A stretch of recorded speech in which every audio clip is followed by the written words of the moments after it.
नमस्कार, समाधान इन हिंदी चैनल में आपका स्वागत है। मेरा आज का वीडियो ट्रांसलेशन पर आधारित है। ट्रांसलेशन के अंतर्गत मैं इस प्रकार के वाक्यों का आपको अनुवाद करना बताऊंगा। आज के मेरे वीडियो का विषय ऐसे ही वाक्यों का अनुवाद करना है, जिसके बारे में मैं आपको डिटेल में बताऊंगा और इसका प्रयोग हम अपने डेली लाइफ में करते हैं और इनका प्रयोग कई स्थानों पर होता है। तो ऐसे वाक्यों का हमको अनुवाद कैसे करना है, यही मेरे आज के वीडियो का टॉपिक है। जैसे मैं इस ऐसे वाक्यों को पढ़ दे रहा हूँ। जैसे वह अंग्रेजी जानती तो है, मैंने उसे बुलाया तो था, राम हॉकी खेलता तो है, उसने मेरी सहायता किया तो था, वह तुमको यहाँ पर बुलाएगी ही, वह मुझे जानता तो है, वह मुझे चाहती तो है, मैं वहाँ जाऊँगा ही। तो ऐसे इस प्रकार के वाक्यों को पढ़कर हमको ऐसा लगता है जैसे इसमें किसी बात को प्रेस करके बताया गया हो कि यह चीज़ होना है, यह चीज़ किया गया है। जैसे वह अंग्रेजी जानती तो है, जैसे अंग्रेजी जानती है, इसके बारे में वह कंफर्म है कि वह अंग्रेजी जानती तो है। तो यानी कि अगर यहाँ पे किसी वाक्य को अगर बल देकर ऐसे वाक्य बनाए जाते हैं तो उनका अनुवाद कैसे करना है, यही मैं आज हम लोग सीखेंगे। तो इस वीडियो को मैं आरंभ करूं उससे पहले मेरा आप लोगों से विनम्र निवेदन है, यदि अभी तक आपने मेरे चैनल समाधान इन हिंदी को सब्सक्राइब नहीं किया है तो मेरे चैनल समाधान इन हिंदी को सब्सक्राइब करें और साथ ही साथ बेल आइकन को दबाकर मेरे आने वाले लेटेस्ट वीडियो का नोटिफिकेशन अपने मोबाइल में, लैपटॉप में या टैबलेट में जो भी आप यूज़ करते हो उसमें चालू कर लें। और यदि आपको मेरा यह वीडियो पसंद आए तो मेरे इस वीडियो को लाइक और शेयर करना ना भूलिएगा। तो चलिए अब मैं शुरू करता हूं अपना वीडियो, अपना टॉपिक जो कि ट्रांसलेशन पर आधारित है। तो अब देखिए, मैं वाक्य को उठाता हूं, एक एक वाक्य को उठाता हूं और कैसे कैसे इन वाक्य को ट्रांसलेशन यानी कि अनुवादित करना है। तो आप देखिए ध्यान से। वह अंग्रेजी जानती तो है, यहाँ देखिए अगर रहता वह अंग्रेजी जानती है, यहाँ तो लगा है। अगर वो होता वह अंग्रेजी जानती है तो वह सामान्य वाक्य होता, लेकिन तो लगा दिया, इसको यानी कि प्रेशराइज किया गया है। तो यहाँ पे देखिए तो लगा है, ये सब वाक्य को प्रेशराइज किया गया है। यहाँ जैसे बुलाएगा ही, ठीक है, वाक्य को प्रेशराइज किया गया है। यहाँ पे तो ठीक है, जाऊंगा ही, ठीक है। तो यहाँ यदि वाक्य को प्रेशराइज कर दिया जाए तो यहाँ पे क्या होता है, क्योंकि जो हमारा नियम है प्रेजेंट टेंस का, पास्ट टेंस का या फ्यूचर टेंस का, वह नियम तो वैसा ही रहेगा। बस इसमें वाक्य को प्रेशराइज करने के लिए हमको कुछ एक्स्ट्रा वर्ड को ऐड करना होगा। बस ध्यान दीजिए, बाकी मेरे नियम ट्रांसलेशन के बताए गए नियमों के अनुसार ही होगा। जैसा कि मैंने प्रेजेंट टेंस के लिए, पास्ट टेंस के लिए और फ्यूचर टेंस के लिए मैंने बताया है, वैसे ही आपको उन सबको अनुवादित करना है। लेकिन बस यहाँ तो लग गया तो के लिए क्या करना है, ठीक है, यही टॉपिक है। तो जैसे अब देखिए, वह अंग्रेजी जानती तो है, तो इसका हो जाएगा, वह का हो जाएगा सी, ठीक है, अंग्रेजी जानती तो है। तो जानती है का तो मैं नोज लगा देता, लेकिन जानती तो है तो ये हो जाएगा डज लगा के फिर नो लगा देंगे, ठीक है। सी डज नो इंग्लिश, इस तरह से इसका हो जाएगा सी डज नो इंग्लिश। यानी कि डज नो जो होता है तो जानती तो है का मतलब निकलता है, जानती तो है का मतलब है डज नो। अगर जानती होता तो सी नोज इंग्लिश हो जाता। और मैंने उसे बुलाया तो था, तो उसी प्रकार ये भी बना देते हैं, बुलाया तो था पास्ट टेंस है, तो I did call for him, इस तरह से लगाना है। तो यहाँ पे एक बात ध्यान दीजिए, जैसे डिड लग गया तो यहाँ कॉल्ड नहीं लगेगा। क्योंकि कॉल्ड इसलिए नहीं लगेगा क्योंकि did is already past form of verb, ये वर्ब का पास्ट फॉर्म है पहले से ही, इसलिए हम कॉल को कॉल्ड नहीं लिखेंगे, कॉल ही लिखेंगे। राम हॉकी खेलता तो है, राम, फिर डज लग जाएगा, डज प्रेजेंट टेंस है इसलिए डज, खेलना का प्ले, डज प्ले हॉकी, ठीक है, इस तरह से बनेगा। और देखिए, उसने मेरी सहायता किया तो था, ठीक है, तो उसने मेरी सहायता किया तो था, तो ही किया तो था पास्ट टेंस है, ही डिड, सहायता करना का होता है he did help for me, बस हो गया, he did help for me, उसने मेरी सहायता किया तो था।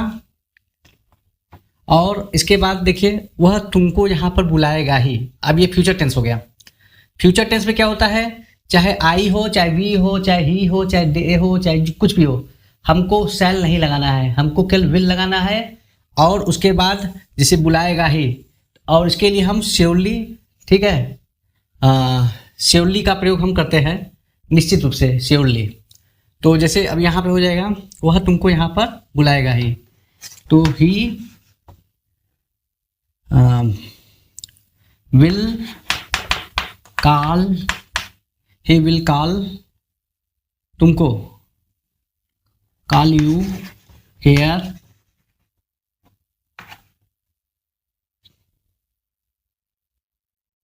श्योरली, ठीक है। तो he will call you here surely, वह तुमको यहाँ बुलाएगा ही। और वह मुझे जानता तो है, ठीक है, वही प्रेजेंट टेंस है, तो हो जाएगा ही जानता तो है, डज नो मी, वह मुझे जानता तो है, तो ही नोज मी हो जाएगा।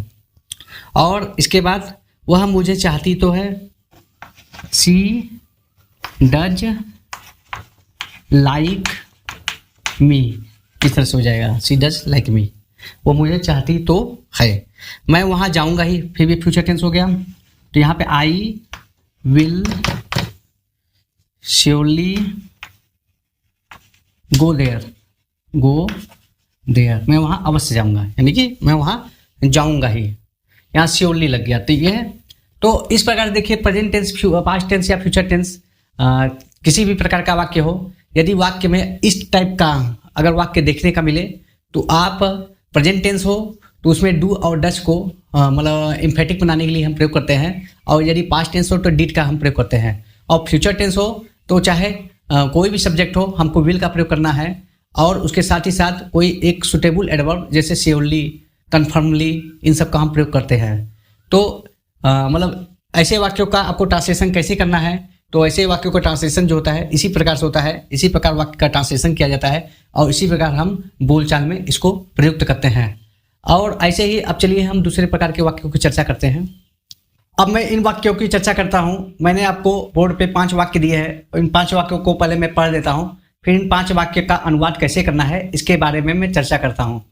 जैसे विवाह समारोह में केवल मैंने ही गाना गाया, केवल रईस लोग ही यह खाते हैं, मोहन ने केवल चाय ही पी, इस प्रकार का जंतु केवल अफ्रीका में ही पाए जाते हैं, यह बैक्टीरिया केवल मनुष्य के आंत में पाए जाते हैं। तो यहाँ पे देखिए हमको यहाँ पे जो विशेष बात है वह यह है कि इसमें सभी वाक्यों में केवल का हम प्रयोग करते हैं। जैसे विवाह समारोह में केवल मैंने ही गाना गाया, केवल रईस लोग ही यह खाते हैं, मोहन ने केवल चाय ही पी, इस प्रकार जंतु केवल अफ्रीका में ही पाए जाते हैं, और यह बैक्टीरिया केवल मनुष्य के आंत में ही पाई जाती है। तो यहाँ पे विशेष बात है केवल। तो केवल के लिए, केवल के बाद देखिए ही जब होता है ये भी आता है, देखिए ही लगा है, ठीक है। तो यह बैक्टीरिया केवल मनुष्य के आंत में ही पाया जाता है, या मनुष्य के आंत में पाए जाते हैं। तो यानी कि इस प्रकार देखिए ही और केवल आया है, तो हमको यहाँ पे ही का कोई ट्रांसलेशन नहीं करना है, हमको केवल, केवल से मतलब है केवल के लिए हम ओनली का प्रयोग करते हैं, ठीक है, ओनली का प्रयोग करते हैं, और उसी से मैं अपने वाक्यों का अनुवाद करूंगा। तो यहाँ पे नियम वही है जो ट्रांसलेशन के नियम होते हैं, बस आपको यहाँ पे केवल के लिए ओनली का प्रयोग करना है और ही का कोई ट्रांसलेशन नहीं करना है।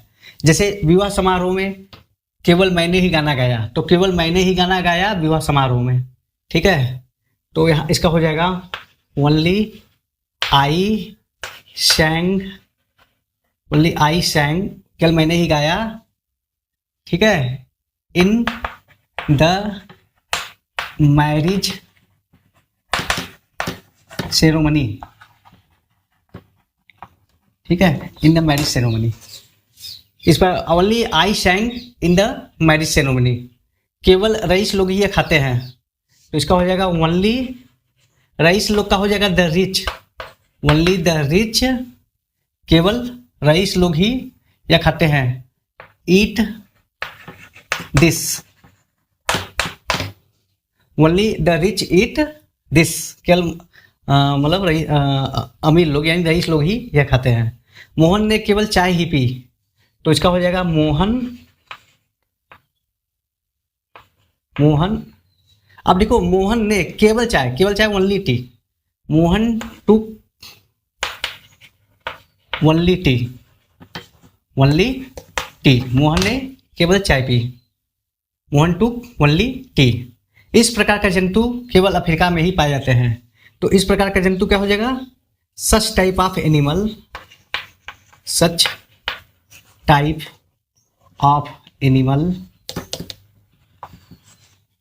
इज फाउंड, पाई जाती है, is found past, is found का मतलब हो गया ये पैसिव वॉइस में हो गया।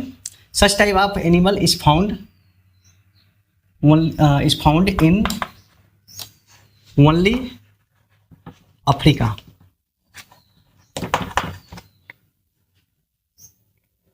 तो such type of animal is found in only Africa, मतलब इस प्रकार के जानवर, इस प्रकार के जंतु केवल अफ्रीका में ही पाए जाते हैं। यह बैक्टीरिया केवल मनुष्य के आंत में ही पाई जाती है, तो हो जाएगा दिस बैक्टीरिया पाई जाती है is found in only human intestine,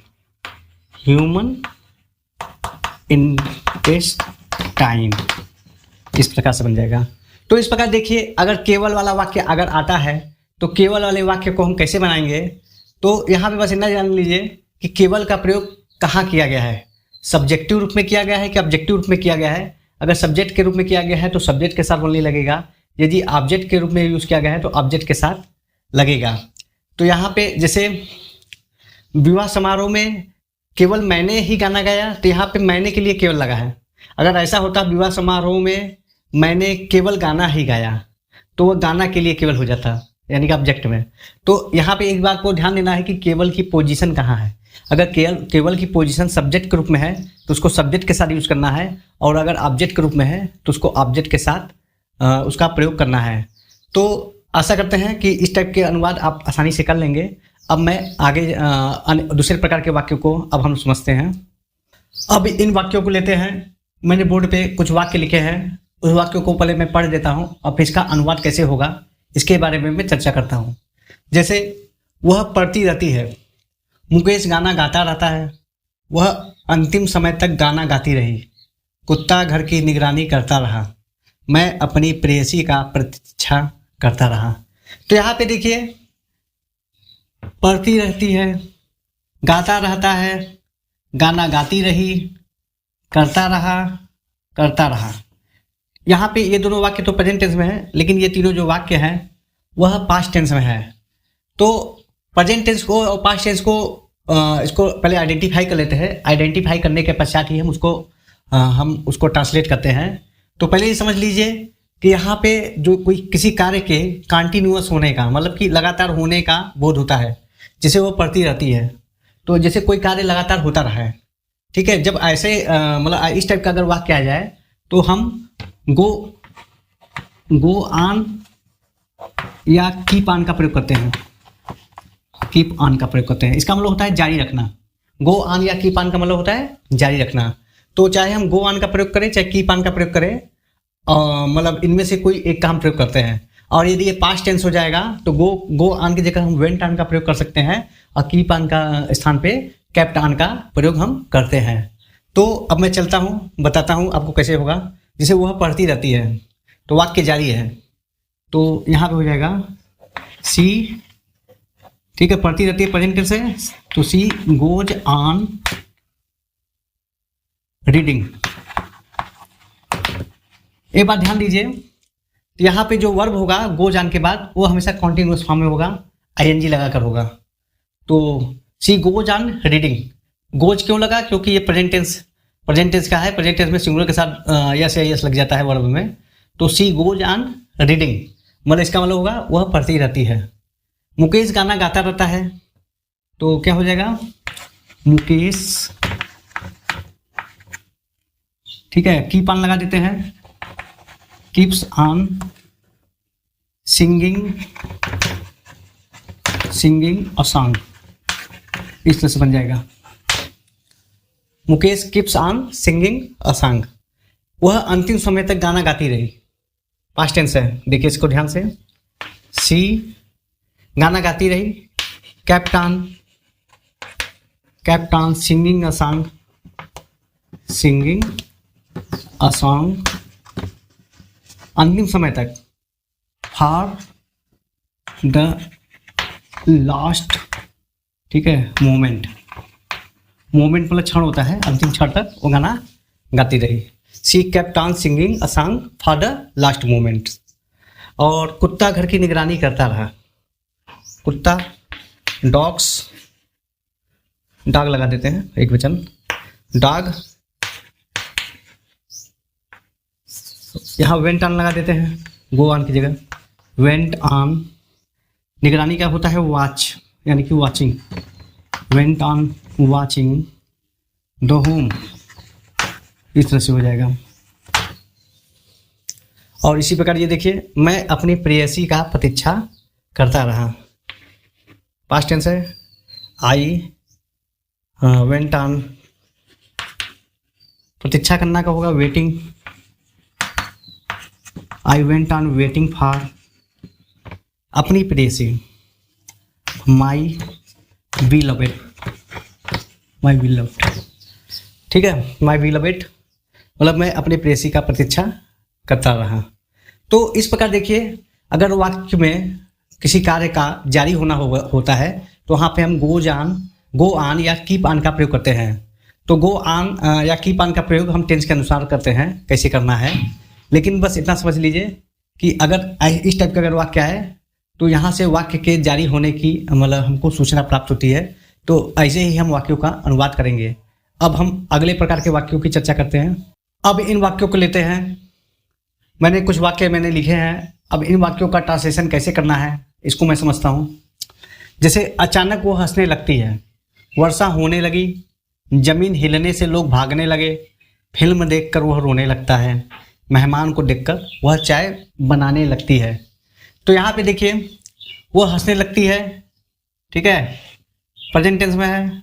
वर्षा होने लगी, पास्ट टेंस। लोग भागने लगे, पास्ट टेंस। फिल्म देखकर वह रोने लगता है, प्रेजेंट टेंस। मेहमान को देखकर वह चाय बनाने लगती है, प्रेजेंट टेंस। तो यहाँ पे देखिए, लगना का मतलब होता है आरंभ होना। तो इसको हम दो तरीके से इसको हम अनुवादित करते हैं, इसको ट्रांसलेट करते हैं।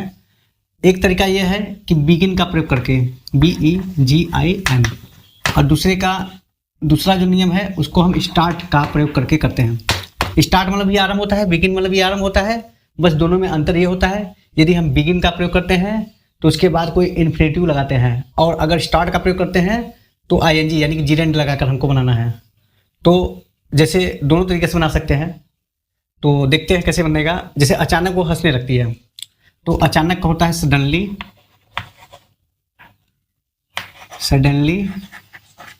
अचानक वो हंसने लगती है। सी लगती है, सी बिगिंस टू लाफ, इस तरह से बनाते हैं, ठीक है। अचानक, अब यहाँ बिगिन से बना है, suddenly she begins to laugh. वर्षा होने लगी, पास्ट टेंस है, तो इट का प्रयोग करेंगे वर्षा के लिए। इट होने लगी, began to rain, it began to rain मतलब वर्षा होने लगी। अगर यहाँ पे होने लगी, पास्ट टेंस है, इसलिए बिगिन न लगे बिगेन होगा, ठीक है, बिगेन टू रैन। अब स्टार्ट से भी बना के दिखाता हूँ। जैसे जमीन हिलने से लोग भागने लगे, तो हो जाएगा पीपुल स्टार्ट, भागना का होता है running away, start running away, जमीन हिलने से, with the earth, with the moving earth, ठीक है, विथ द मूविंग अर्थ हमारा जमीन हिलने से। तो people start running away with the moving earth. Film देखकर वो रोने लगता है, फिल्म देखकर, तो सीइंग द फिल्म वह रोने लगता है। ही स्टार्ट्स वीपिंग, ING लगा देंगे, ही स्टार्ट्स वीपिंग। मेहमान को देखकर वह चाय बनाने लगती है। सीइंग द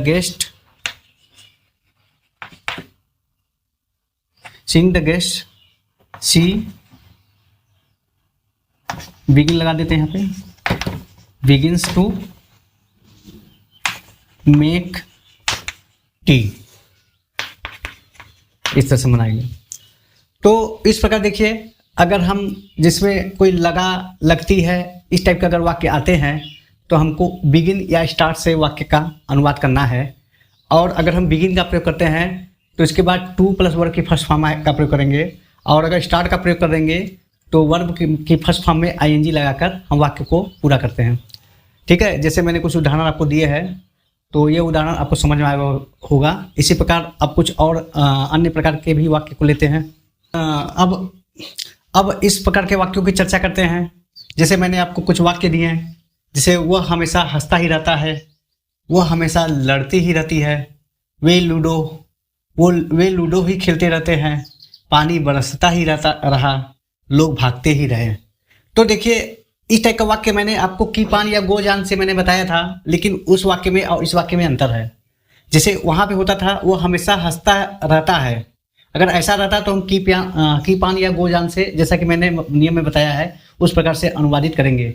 लेकिन अगर ही लग गया तो यहाँ पे वाक्य का स्ट्रक्चर जो है वो बदल जाएगा, और यहाँ बदल जाएगा, और इसको हम दूसरे तरीके से करेंगे। इसमें हम की पान या गो जान का प्रयोग नहीं करेंगे, इसमें बल्कि हम नथिंग बट का प्रयोग करेंगे। तो इसको हम कैसे बनाएंगे, जैसे वो हमेशा हंसता ही रहता है, तो ये हो जाएगा ही। तो यहाँ पे जैसे अगर प्रेजेंट टेंस है तो डू और डज का प्रयोग करेंगे, और पास्ट टेंस है तो डिड का प्रयोग करेंगे। तो इसका हो जाएगा he does nothing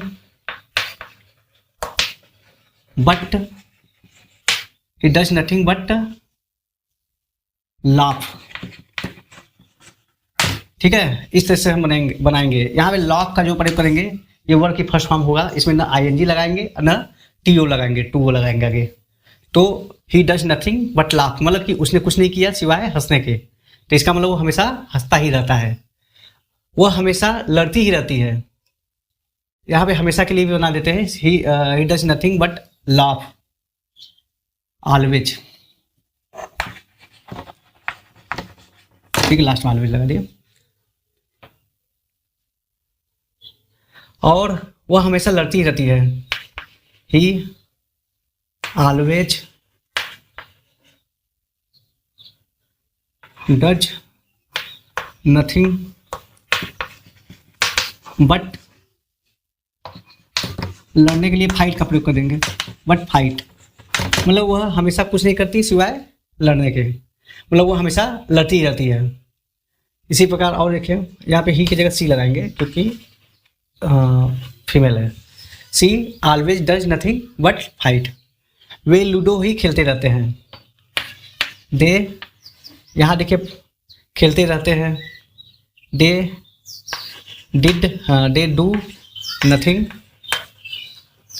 do nothing but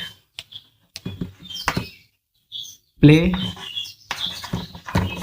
the ludo, इस तरह से बनाएंगे। They do nothing but play ludo, पानी बरसता ही रहा, ये पास्ट टेंस है। तो it did nothing but rain, इस तरह से बनेगा। It did nothing but rain, लोग भागते ही रहे। People did nothing but run away. तो देखिए, इस प्रकार के अगर वाक्य अगर आ जाएं तो इस प्रकार वाक्य को हम ट्रांसलेट इस प्रकार से करते हैं। तो थोड़ा सा इसमें अंतर है, तो इसलिए हम नथिंग बट का प्रयोग करते हैं। लेकिन एक बात ध्यान रखिए कि नथिंग बट के बाद जो भी वर्ब आएगा वो वर्ब की फर्स्ट फॉर्म होगा, न उसके आगे टू लगाएंगे और न ही वर्ब में आईएनजी लगाएंगे। यानी कि यह इन्फिनेटिव विदाउट टू होता है, मतलब बिना टू वाला इन्फिनेटिव का हम प्रयोग करते हैं। तो इस प्रकार हम वाक्य, अगर इस प्रकार के वाक्य आते हैं तो इसको हम इस प्रकार से मतलब ट्रांसलेट करते हैं। तो आज के वीडियो में बस इतना ही। आशा करते हैं आपको मेरा यह वीडियो पसंद आया होगा। यदि आपको मेरा यह वीडियो पसंद आया तो मेरे इस वीडियो को लाइक और शेयर करना ना भूलिएगा।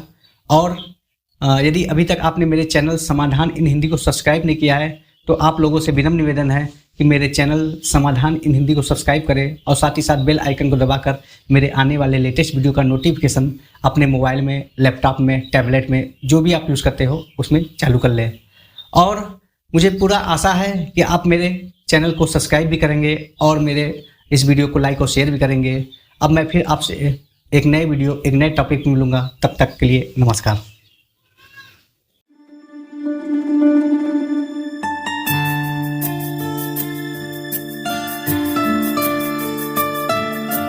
thank you